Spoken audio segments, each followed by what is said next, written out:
The night had draped Hollow Ridge Hospital in a suffocating silence, broken only by the occasional hum of the emergency lights. Outside the glass doors, a German shepherd sat rigid, unmoving, eyes fixed on the entrance as if guarding some invisible secret. Rain-slicked pavement reflected the dog's tense form, each droplet trembling like a heartbeat. Nurses glanced from the warmth of the lobby, exchanging puzzled looks. No owner appeared, no instructions were given. Yet something about the dog's presence tugged at their instincts, a quiet, desperate plea that neither logic nor fear could explain. And no one, not even the night staff, knew why it had come. Rain had been falling steadily for hours, turning Hollow Ridge's narrow streets into slick ribbons of reflective black. The hospital's neon sign flickered, buzzing with an almost imperceptible urgency. Inside, the night shift had settled into its rhythm, machines beeping, quiet footsteps on linoleum, hushed conversations that didn't quite reach the edges of exhaustion. But outside, on the cold pavement near the emergency doors, a lone figure waited, a German shepherd, its fur darkened and clinging with rain, its eyes glinting with intelligence and something heavier, something human-like. Nurse Marcy Whitman noticed first. She had been standing at the nurse's station, chart in hand, when a flash of motion to the glass caught her attention. "Why is there a dog out there?" she muttered, more to herself than anyone else. Her words hung in the air as she walked toward the door. The dog didn't move. It simply tilted its head, gaze unwavering, ears pricked against the patter of rain. "Probably belongs to someone in the ER," replied Carlos, a young orderly with a nervous habit of wringing his gloves. "Dogs wander all the time. You know how this town is. People just leave things here." Marcy frowned. Hollow Ridge wasn't a bustling city. It was small, insulated, the kind of place where strangers stood out immediately. And this dog wasn't wandering. It was waiting, deliberately, almost purposefully. The first hour passed without incident. The dog stayed outside, sometimes pacing in small circles, sometimes sitting like a sentinel. Patients in the waiting room noticed it too. "Poor thing," someone whispered. "Lost or hungry, maybe." But there was a quiet intensity in the way the dog watched the hospital doors, as if it knew something the humans could not. Marcy returned to the nurse's station, but her thoughts kept drifting outside. The hospital had seen emergencies before, but something about this felt different. By the second hour, whispers started circulating. "That dog," said Carla, the night receptionist, wrapping a towel around herself after stepping outside. "It's been staring for hours. No owner. Doesn't even look scared of the rain. Maybe it's waiting for someone," Carlos said uncertainly. A tremor in his voice betrayed his unease. Hollow Ridge had its share of secrets, and the hospital had seen tragedies too painful to discuss, even among its staff. It was Nurse Marcy who first noticed the subtle detail that made her stomach twist. The dog wasn't just waiting. It was watching a specific room. Room 203. Room 203 was empty that night, the bed neatly made, the curtain drawn back just slightly. But the nurse on duty remembered. That room had been used for a patient named Jonathan Price, a boy of 10 who had been admitted after a sudden, severe accident. His mother, Sarah Price, had been frantic, pleading with doctors, and Jonathan had stabilized, though the situation had been fragile. He had been discharged a week before, and no one from the hospital had visited him again. Marcy didn't know why, but she felt an unease twisting her gut. She stepped toward the glass doors, intending to shoo the dog away. But when the animal's gaze met hers, a shiver ran down her spine. It wasn't fear that she saw in the dog's eyes. It was urgency, desperation. She opened the door. The rain struck her like tiny knives, cold and relentless. The dog didn't flinch. It simply turned its head toward the street, then back toward the hospital. Marcy felt a pang of guilt for disturbing it, but she had to know. "Hey," she said gently, her voice almost drowned by the storm. "Do you belong to someone? Come on, let's get out of rain." The dog didn't move toward her. Instead, it barked, low, urgent, almost a growl, and then darted down the side of the building, pausing at the corner of the lot. It looked back at her, as if demanding she follow. Marcy hesitated. Following a dog to the pouring rain in a town known for its shadows and secrets didn't feel wise. Yet something about the animal's insistence made her heart pound. She grabbed her raincoat and flashlight and slipped out the door. The streets were deserted. Neon reflections from the hospital flickered in puddles as she ran to catch up. The dog moved with purpose, weaving through back alleys and past shuttered shops until it stopped at a small, nearly forgotten part of the town, a dilapidated warehouse that hadn't been used in years. Inside the warehouse, the smell of damp wood and decay was overwhelming. Marcy's flashlight beam cut through the darkness, catching dust motes suspended in the air. And then she saw it. A small figure huddled in the corner, shivering. The boy, Jonathan Price. His eyes wide, terrified. His small hands pressed over his ears as though trying to block out an invisible threat. Marcy rushed forward. "Jonathan! Oh my God, it's me, Marcy. You're safe now, I promise." The boy flinched but didn't run. The dog pressed close to him, growling softly at Marcy, as if warning her not to approach too quickly. "Easy, easy," she murmured, kneeling beside him. "I'm not going to hurt you. You're safe. Come on, let's get you out of here." Jonathan's voice was a whisper, barely audible over the rain, and the dog's low growls. He said if I go, they'll... His words trailed off, panic flickering in his eyes. Marcy glanced around, her mind racing. The warehouse was empty, or at least seemed so. There were old crates and debris, shadows that moved as the wind whispered through broken windows. Yet she could feel it, a presence oppressive and cold, just beyond her vision. The dog nudged Jonathan, urging him gently toward Marcy. And then, almost instinctively, Marcy understood. The dog had been waiting for her, guiding her here, protecting the boy. The night's silence was shattered by the sudden screech of metal. From the shadows emerged a figure, tall and deliberate, eyes glinting with menace. Jonathan screamed, ducking behind the dog. "Marcy," the figure said, voice tight and cold, "you shouldn't have come here." It was Dr. Alec Trenton, a man respected and feared in equal measure throughout Hollow Ridge. His reputation was spotless on paper, but whispers among staff told another story. Rumors of ruthlessness, of decisions made for personal gain, of children pushed aside for convenience. He had been the attending physician for Jonathan before his discharge, and now he was here, in the darkness, blocking their escape. Marcy's heart pounded. "Alec, what is going on? Why is he here? Why are you—" Her voice faltered as she tried to process the danger and betrayal at once. Dr. Trenton's eyes were a storm of something she couldn't name. "You don't understand. You shouldn't have interfered." The dog barked sharply, placing itself between Jonathan and Trenton. Marcy felt an inexplicable surge of hope. This creature, this guardian, was more than just a dog. It was a protector, a witness, a bridge between truth and the lies that had festered in Hollow Ridge for too long. For the first time that night, she allowed herself to believe they might escape. But the storm outside mirrored the storm inside the warehouse. Danger was not over, and the secrets that had remained buried for so long were only beginning to surface. Marcy knelt beside Jonathan, gripping his small shoulder. "We're getting out of here," she said firmly. "All of us. Trust me." The dog growled, and for the briefest moment, its eyes met hers with an intensity that made her chest ache. There was more to this night than rescue, more to this dog than guidance. And the first hint of a painful truth began to claw at Marcy's mind. Some bonds, once broken, leave scars deeper than the rain, deeper than fear itself. Outside, the storm continued, relentless and unforgiving. But inside the warehouse, three unlikely allies, human and animal, stood together, bracing for the confrontation that would change everything in Hollow Ridge forever.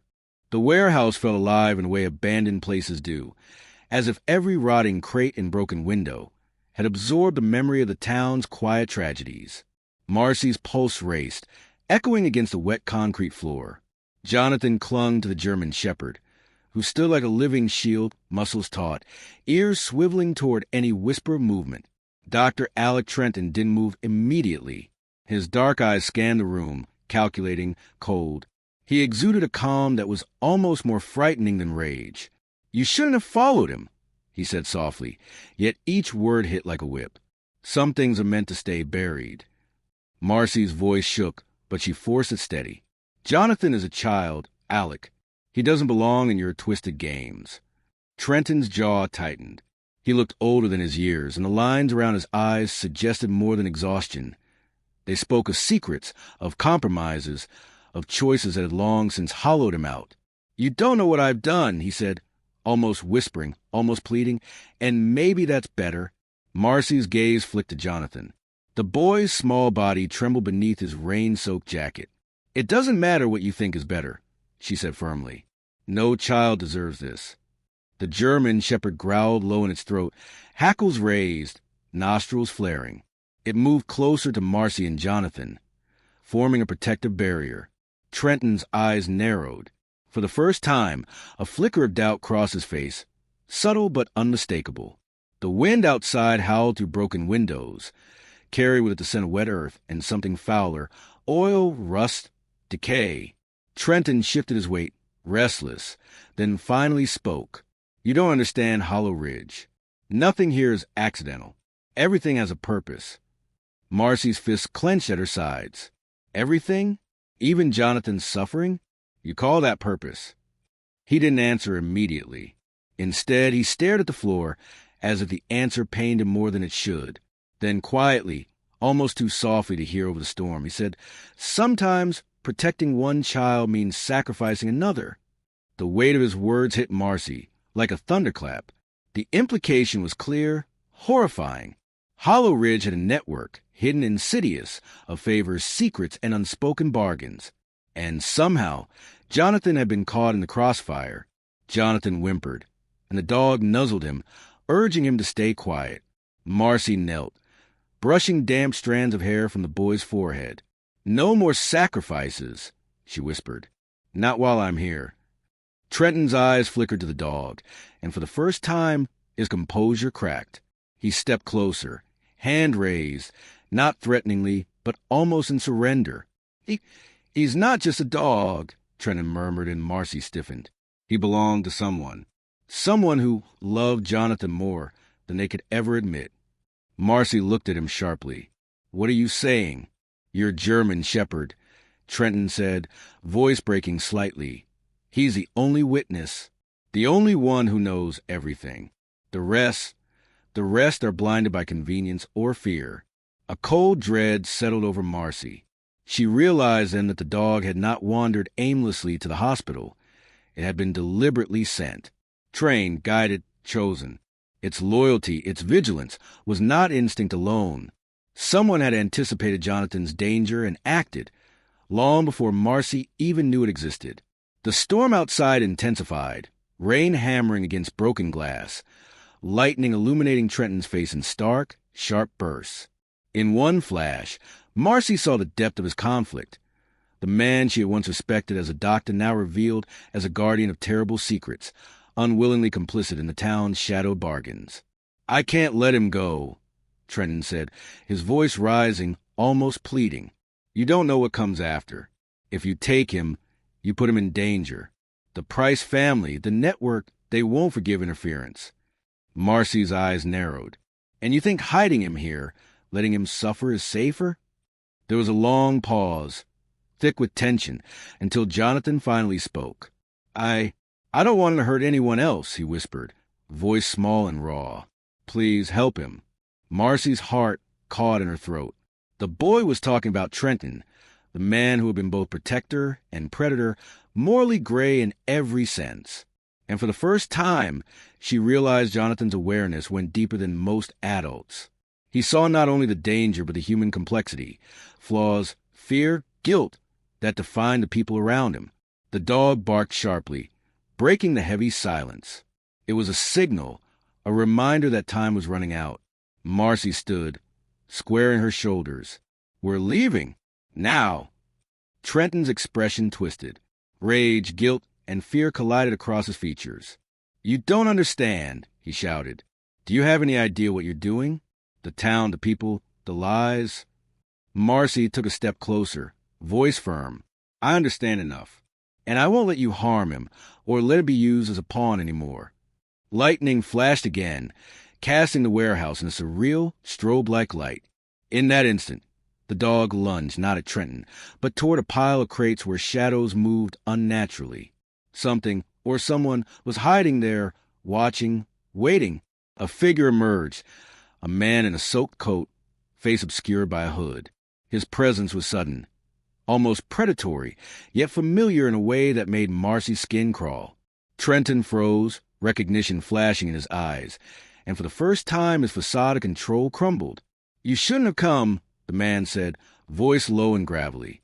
"You have no idea what's at stake." Marcy took a protective step in front of Jonathan. "Who are you?" she demanded. "And what have you done to this boy?" The man pulled back his hood, revealing a face Marcy would never forget. Stephen Price, Jonathan's uncle, long presumed distant and disengaged from the family. But his eyes told a different story, calculating, haunted, morally ambiguous. He wasn't entirely villain, not entirely hero. He was someone shaped by tragedy, betrayal, and the town's hidden economy of fear and secrets. "I came as soon as I could," Stephen said, voice tight. "But they're everywhere. You can't just walk out with him." The dog growled again, eyes locked on Stephen. Marcy realized something astonishing. The dog recognized him, not as a threat, but as part of the circle of protection that had formed around Jonathan, a line of guardians stitched together by love, fear, and desperation. Trenton looked between Marcy and Stephen, his earlier confidence slipping into panic. "You don't understand," he said, voice trembling. "The network. They will come for him if you leave. They will destroy everything.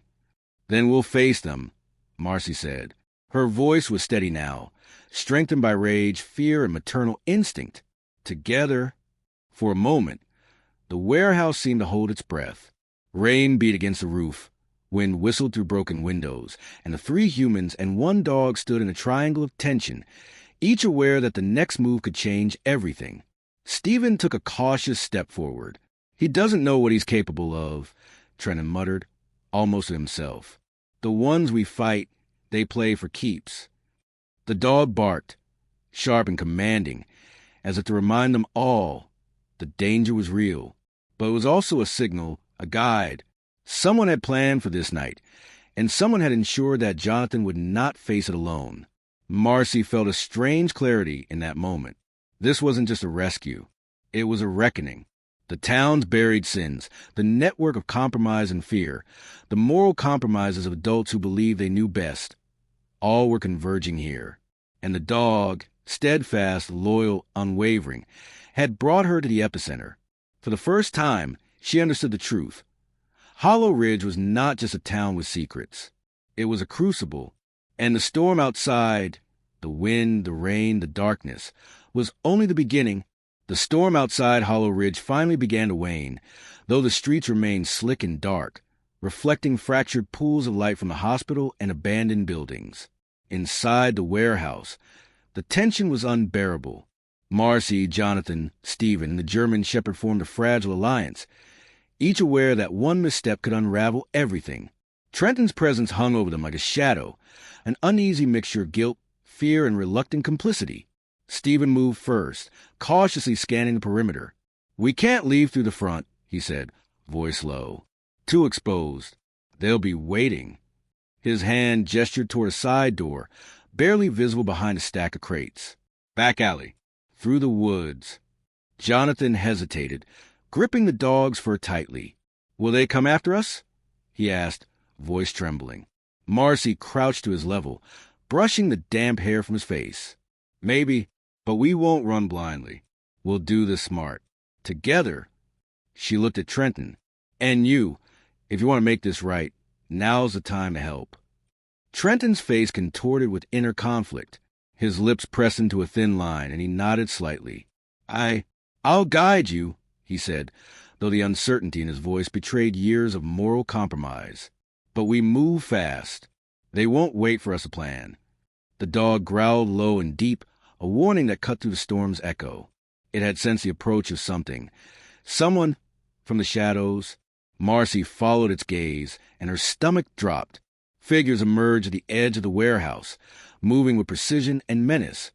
Men in dark coats, faces hidden, carrying the unmistakable weight of authority or corruption that had taken root in the town.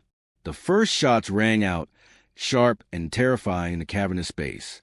Trenton pushed them down, shielding Jonathan. The dog barked and lunged, fangs bared, forcing the men to hesitate.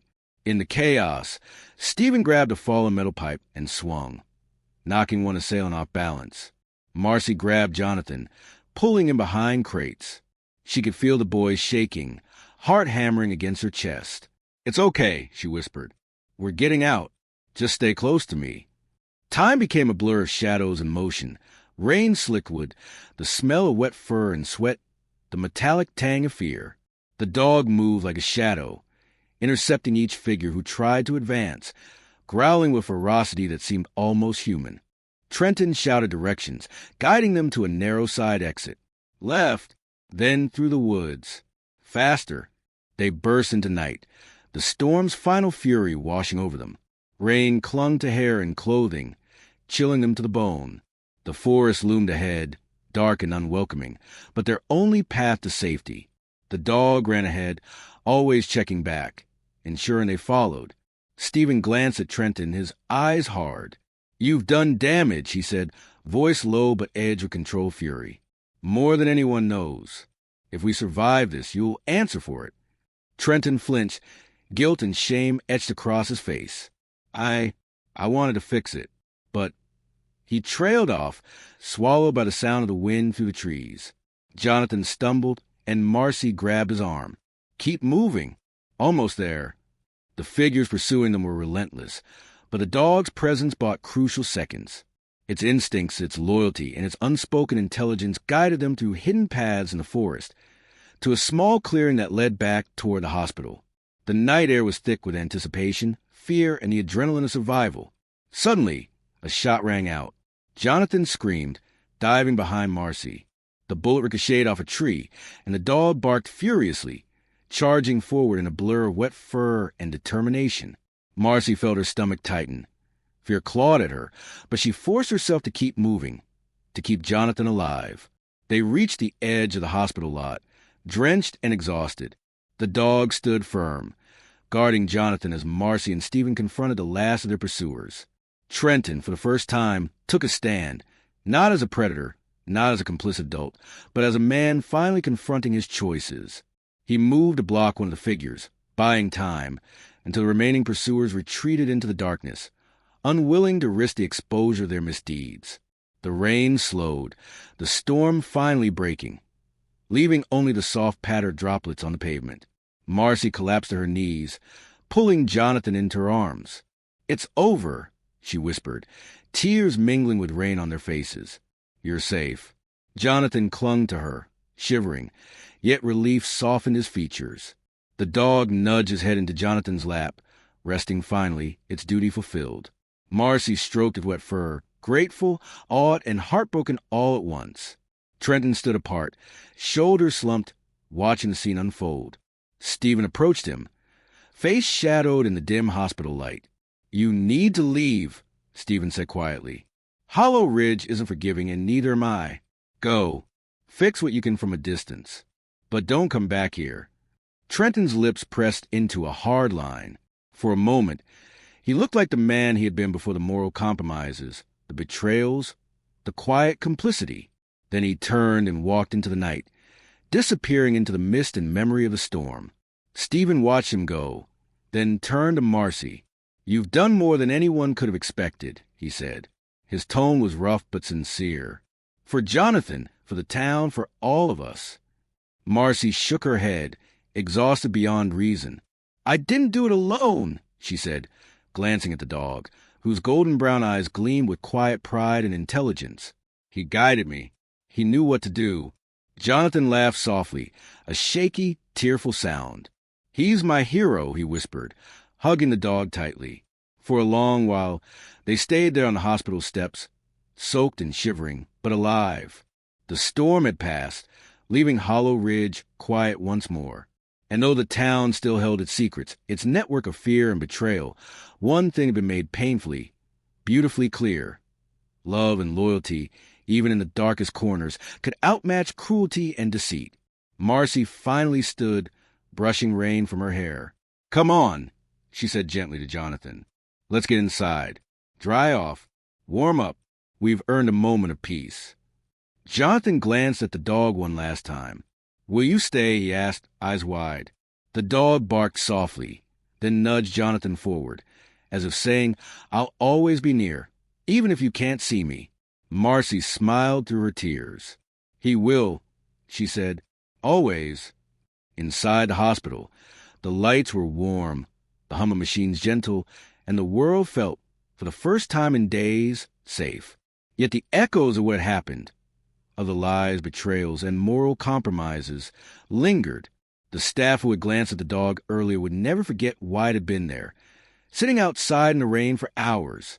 And in the quiet of Hollow Ridge, where storms had passed and secrets had been confronted, one truth remained. Sometimes salvation comes on four paws, eyes full of understanding, and a heart that refuses to betray the vulnerable. The night faded into morning, and those scars will remain, emotional, moral, unspoken. The story of loyalty, courage, and redemption had been written in a way that could not be undone. The German shepherd sat by the hospital doors one last time before disappearing into the mist, leaving behind a silence that was no longer frightening, but sacred, a reminder of the quiet power of love, the cost of secrets, and the unwavering bond between human and animal. If this story moved you, consider liking and subscribing. Stories like these remind us that even in darkness, courage and loyalty endure.